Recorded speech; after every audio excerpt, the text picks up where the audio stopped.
Before we get into today's conversation, if your child is starting school in September, or if you've got one who's already navigating school in a language that isn't their home language, this episode is made for you.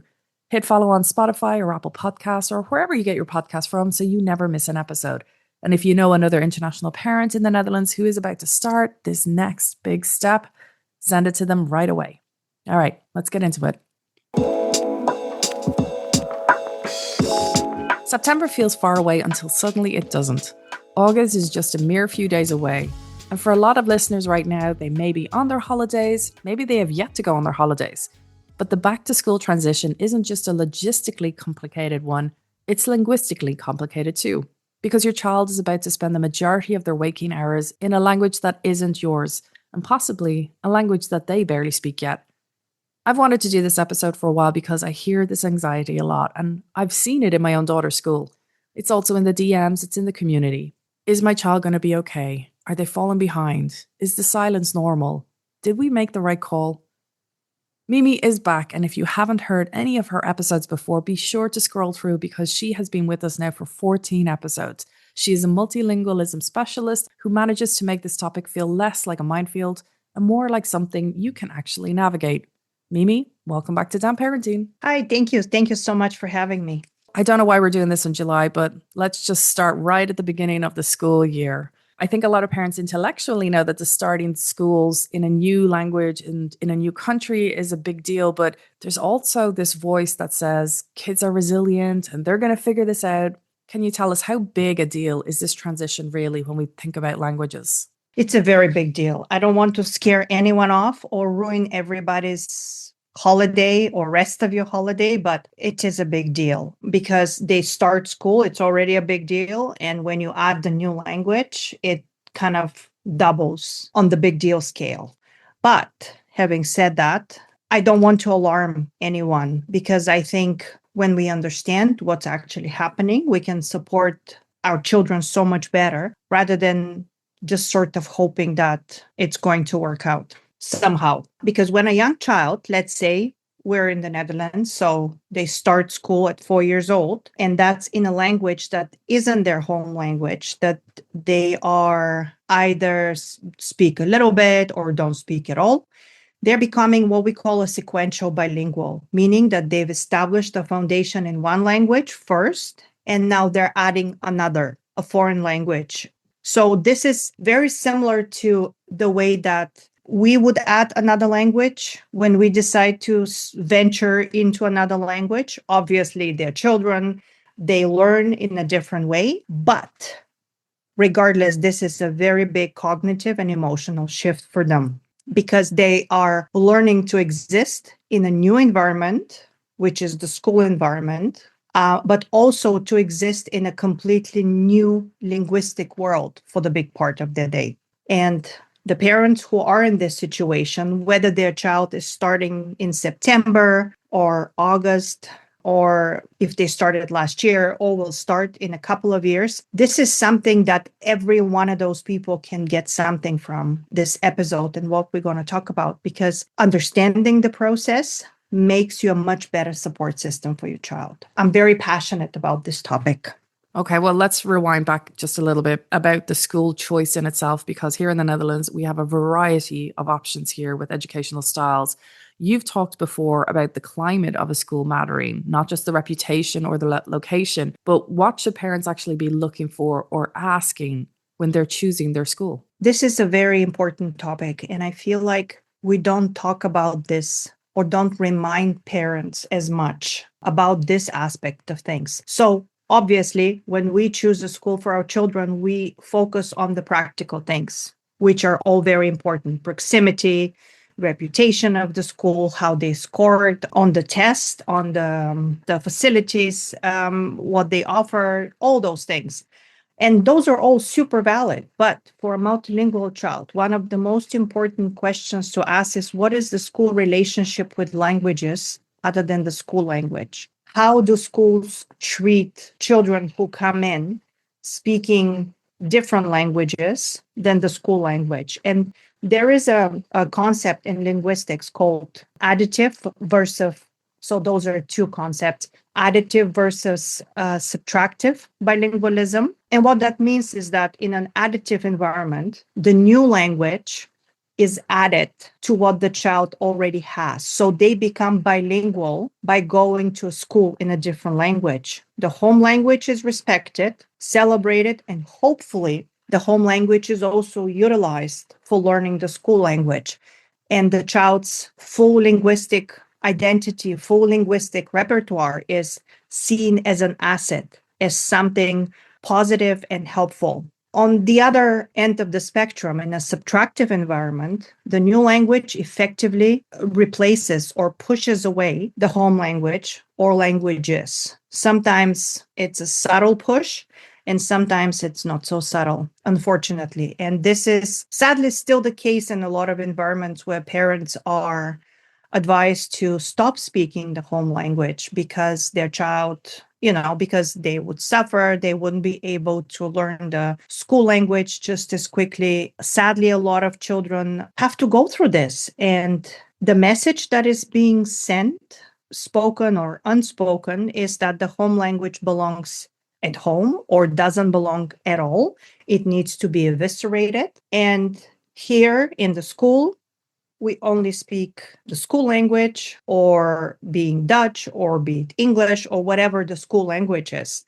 And that climate has a real impact on how a child expresses their own identity in that school. Whether they think that they can show up and live all parts of who they are, show up as their whole self, or do they feel that they have to hide certain parts of themselves in order to fit in and belong? So when we visit schools, we also have to ask questions such as, how do you support children who are new to this language? What is your approach to home languages? How do you communicate with families who don't speak the school language yet? Look around the school. Do you notice any signs that the school is welcoming to people who don't speak the school language, who speak other languages? Are they open? There are lots of things that could be asked and could be done, and a lot of them are subtle, as I said before. The next step, you've chosen your school, your child has turned 4, and the next day the child is now walking into school. What should parents actually expect in those first few weeks or months, and what could look alarming but is actually quite normal? Well, parents can expect a lot. But before I get into this, it's something that, in fact, I meant to address a little bit earlier, but this is a good a time as any. And I've heard it so many times, and also in regard to my own children, statements like, oh, children learn languages so quickly, so they just pick it up. You just drop them in the environment and they'll just learn because they're children. And yes, children are great learners. Younger children learn differently than older children, but assumptions like this, they do a disservice because it implies that it's effortless for the children, because it's automatic, because it implies that it's fast, completely negates the personality of the child, completely negates the way that they approach challenges like this. As I said before, when a child starts school in a new language at 4 years old, it is a completely new language. They're sequential bilingual, so they approach it as learning a completely new language. And this is never effortless. And it also oversimplifies a very complex and very individual process and sets unrealistic expectations, because if your child is not what a lot of people call perfect, and I say this in quotation marks, even though you can't see me, they would think something's wrong with their child. And it's absolutely not true. This is a process, and it's not as effortless as people claim it to be. But now going back to what parents can expect, you can expect all kinds of things, and a lot of them might seem like problems, look like problems, but they are completely normal parts of the process. So one of the things is a potential silent period. Many children go quiet in the new language for days, weeks, sometimes longer. Again, it's a very individual process. They're acquiring everything, they're listening, they're processing, but they don't feel ready to speak yet, and they start speaking on their own terms, on their own time, and pushing them and stressing out around it is not going to speed the process. Quite the opposite. And it's not a red flag in itself. This is the brain doing its own thing, and a child taking his or her time to be ready to speak. This doesn't mean that they don't understand, because understanding comes before production. And I've worked with parents in a similar situation, and I've heard stories, and it can be really, really stressful for all parties involved: teachers, parents, children. Another thing that might come up is mixing, sometimes more, sometimes less. Your child will probably come home and speak more of the school language or mix between their languages, use the school language in very unexpected places, or suddenly seem confused about what belongs where. I remember when my son started Dutch school, like he had maybe 3 months, 4 months of daycare, 2 days a week. So his Dutch was not very developed. And then when he spoke English, he would construct the sentences in a Dutch way, like he would put the verb at the end, or he would translate something word for word in English from Dutch, and it didn't make any sense in English. But all this happens because they're learning to navigate their languages, and it's all completely normal. It just takes time for them to figure it out. Another thing that happens, and this surprises a lot of parents, some children might go through a regression at home with their home language. And regression can look in many different ways. And another thing, and this is the last I would mention, is change in behavior. Some children might feel more emotional, more clingy, more easily frustrated, more prone to outbursts. It's all part of the adaptation process. And as frustrating as it can be, and I am intimately familiar with those kinds of reactions, just give it time. Just give them time and space to work through this, because some children work through it more quickly than others, but they all eventually get used to it. I have to say, personally, watching new kids starting in group one, I mean, they're just out of daycare. Give them a break. They're having to come around to the idea of just going to somewhere 5 days a week, being there at a certain time, a bell going off, expectations of sitting down, or expectations of participating in something that they've never known before. So there is a lot of pressures on children in many formats. Now, one thing I do want to ask you is, obviously we talk about languages, the proficiency that is often discussed in education linguistics. We have spoken about this previously, I believe. What are some concepts that parents should understand about the language adaptation, the language learning, and can you explain something more about it for us to really grasp? Because this is a huge step when your child might just be speaking a language you have no understanding of whatsoever. Yes, absolutely. And I think this is a very important distinction to mention and talk about a little bit. So we have those things that we call BICS and CALPs. BICS stands for basic interpersonal communication skills. So those are the basic communication skills, the conversational social language that you see your child engage in, the language on the playground, making friends, of everyday interaction. So this is sort of like, if you want to, maybe you want to imagine it like this, the surface layer. So children typically acquire this within 1 or 2 years in an immersive environment. And because it comes fairly quickly in the grand scheme of things, parents often think, great, my child is fluent, we're done here, we don't have anything to worry about. But then we forget about the CALPs, and those are the cognitive academic language skills. It's cognitive academic language proficiency. And this is a completely different thing. It's the deeper layers, the academic language skills that they need to use in school as they grow up more and more. So this is literally the language of learning, the language of reading comprehension more elaborately, the language of writing, of more abstract thinking, of comparing, contrasting, and so on and so forth. And this takes 5 to 7 years to fully develop, sometimes longer. I am not going to delve into this, why and how and why so long. But this is why I always say to parents who are considering putting their child in a local school for just a year or two, because there are a lot of families like this who travel and change locations because of their jobs or because of whatever life throws at them. Please think carefully, because putting a child in a school for 2 years and then changing locations and putting them in a school in a different language, this can be detrimental for their academic development and something really difficult for them to cope with, because your child might sound fluent on the playground within a year and have zero issues holding a normal conversation and talking to their friends. But the academic language skills below the surface will take years to develop. And if they move schools or countries mid-process, the foundation gets disrupted at a stage that is very delicate. And once they move and start doing this in a new language, they have to start all over again.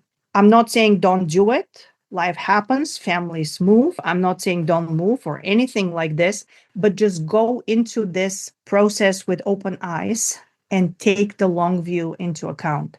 And if you are the kind of family that keeps moving often, think about your child's schooling and how you can make it more consistent for them and more coherent over time. So, practically speaking, what can parents actually do right now? So, I know it's the summer parents. I'm sorry this is coming out in the middle of your holidays, but before school starts, which is August, and it's in different stages, 3 different stages in the month of August, depending where you are in the Netherlands. How can parents help to prepare their child? And I don't want you to stress them out, but can you give us something that will actually help set them up? Yeah, there are a whole bunch of things that parents can do. And again, very simple things that don't require any big preparation or anything like this. So, one of the things you can do is don't focus on just the language, prepare your child for the whole process, around the whole process, get them comfortable. Talk about all in your home language, might I add, but talk about what school will be like what kind of routines, what kind of people, what the day might feel like, how the day might go.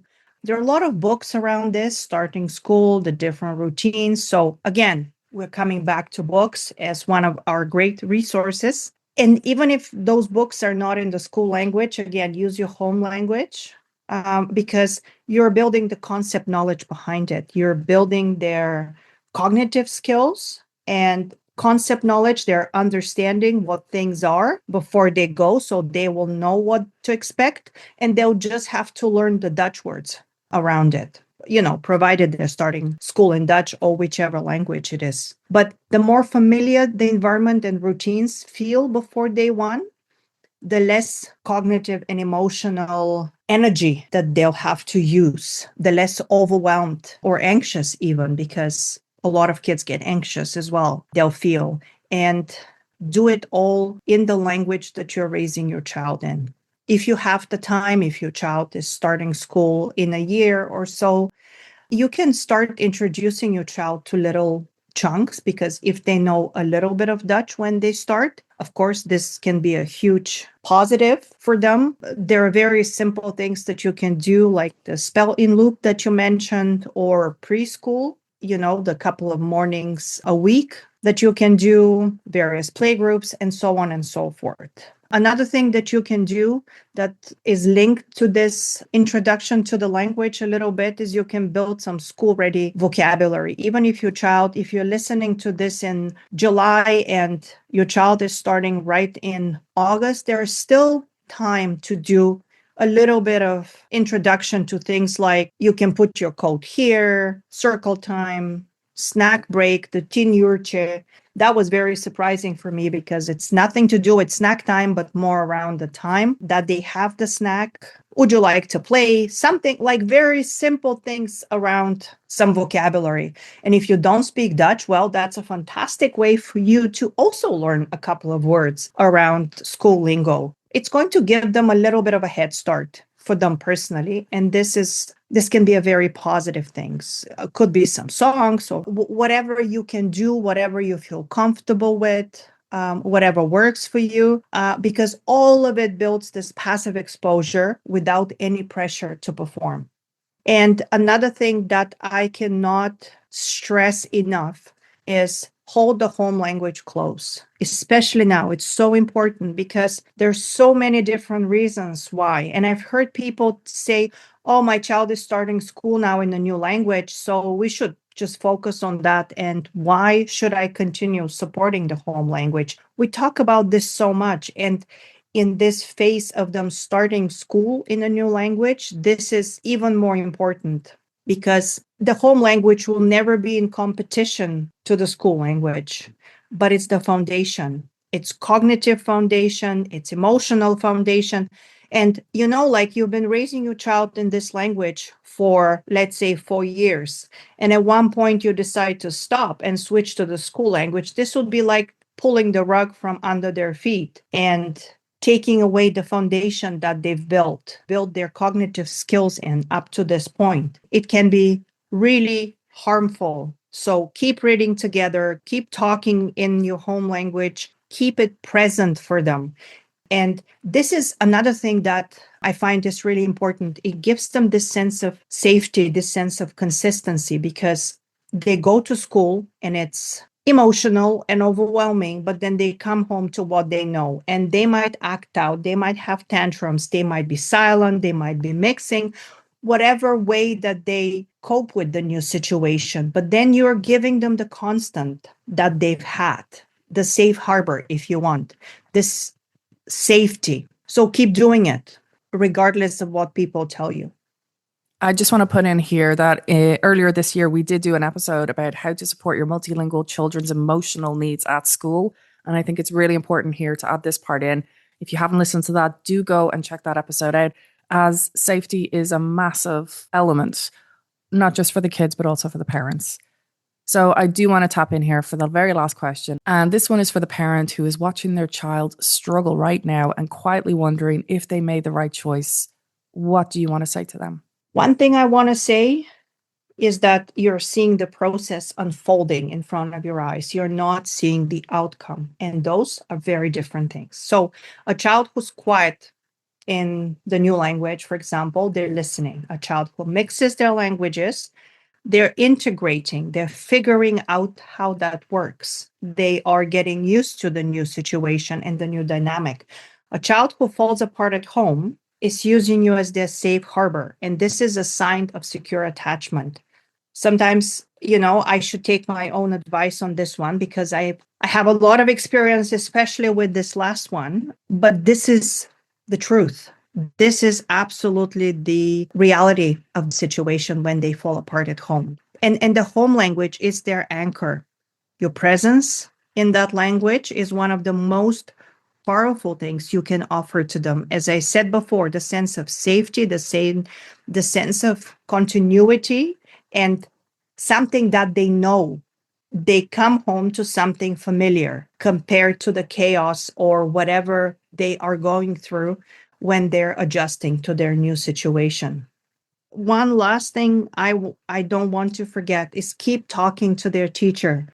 Build a relationship with them and keep talking to them about your child's school language development. Because yes, you sort of outsource that language development to the school, but you need to be in the loop and see if your child is struggling. Perhaps they need some more exposure. So maybe you can sign up for a class. You can do something to provide some more exposure for them if needed. And before we finish, I want to briefly mention one that specific support option that parents sometimes might hear about or come across.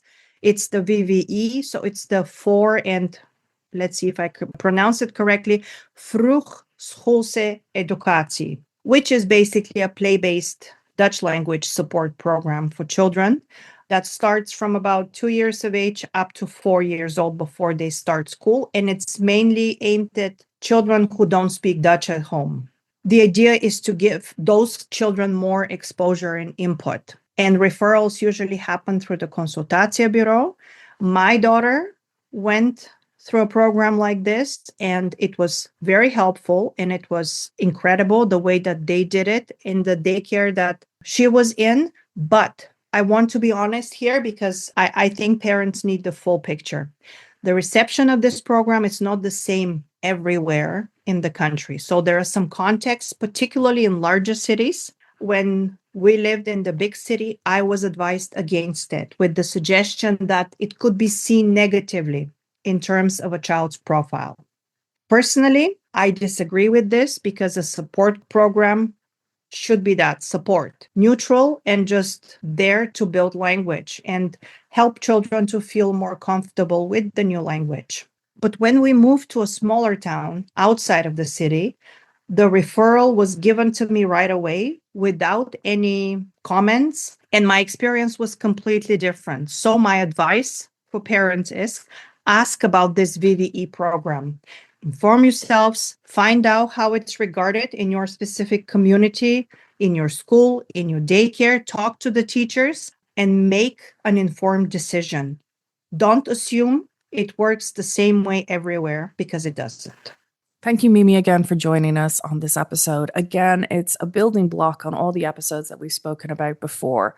And I hope that something that Mimi has said to you is sitting with you right now. And especially the key that she said about you're seeing the process, not the outcome.